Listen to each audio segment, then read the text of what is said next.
Sì, ce n'è troppa perché la classe politica fa confusione per prima e quindi ovviamente induce in errore anche la gente. Però adesso presenteremo un sondaggio da cui risulta che i veneti pensano invece di sapere bene la differenza e assolutamente di stare dalla parte dell'autonomia.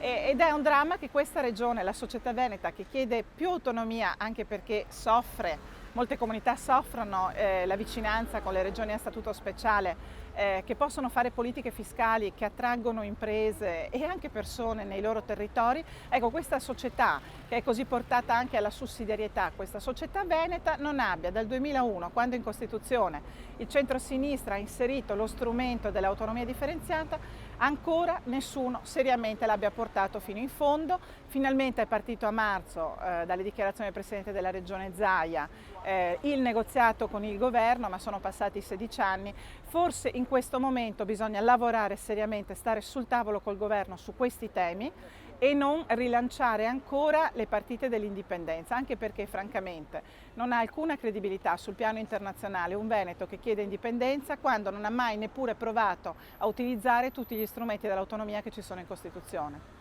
I primi vantaggi per il Veneto con l'autonomia. I primi vantaggi sono senz'altro poter trattenere alcune materie molto importanti, dalla valorizzazione dei beni culturali, architettonici, alla tutela dell'ambiente, a tutta quella che è l'istruzione che in Veneto va dalla scuola materna dell'infanzia alle scuole professionali, quindi tutto il grande tema del collegamento tra il mondo dell'impresa e il mondo della scuola. Ecco, questi sono solo alcuni degli esempi su cui il Veneto può portare a casa competenze, strumenti di governo più adeguati al Veneto e anche le correlative risorse, perché le norme prevedono anche che nel negoziato vengano anche affrontati i temi della fiscalità necessaria a supportare queste competenze. Questo secondo me libererebbe energie e risorse in Veneto, renderebbe più efficiente la spesa pubblica e facendo crescere il Veneto fa crescere l'intero paese. Il regionalismo differenziato è la risposta, quindi un regionalismo a geometria variabile, è la risposta per tenere insieme un paese che già oggi è troppo diviso, che già oggi vede regioni assolutamente incomparabili come la Lombardia 10 milioni di abitanti, il Molise 350 abitanti. Non si possono avere dei vestiti istituzionali uguali, la stessa taglia di governo per realtà così diverse. Non è che si rischia a livello nazionale la parcellizzazione delle spese con l'aggravio per i cittadini, cioè dovrebbero pagare più soldi, poi più bollette i cittadini, questa è la loro preoccupazione, con un aggravio anche delle spese sanitarie. No, assolutamente, perché la sfida con l'autonomia è quella del federalismo fiscale, e cioè che il politico, l'amministratore che chiede al cittadino le risorse è quello che è responsabile della spesa.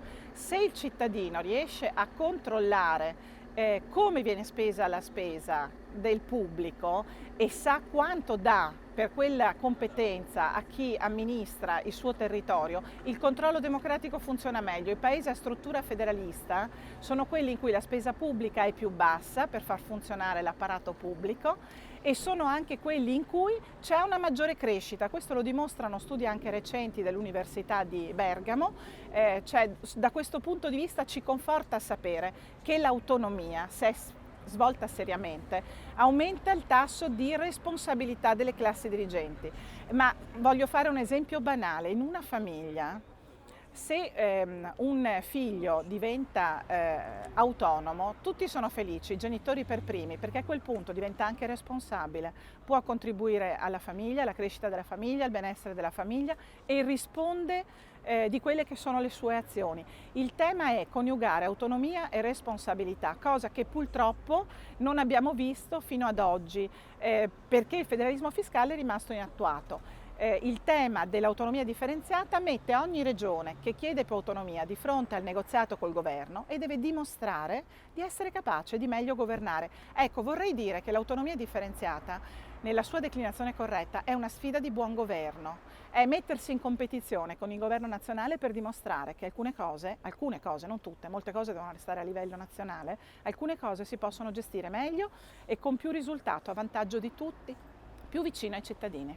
Ultima cosa, il messaggio a Roma è chiaro, prima il Veneto. No, il messaggio a Roma è prima le comunità, le persone e i territori, perché la crescita, lo sviluppo, ce lo insegna anche la globalizzazione, si fa nei territori, nelle comunità, laddove soprattutto c'è una cultura collettiva di governo. Abbiamo in Italia esempi di autonomie speciali che funzionano e esempi di autonomie speciali che non funzionano. La chiave è la responsabilità, è questa sfida.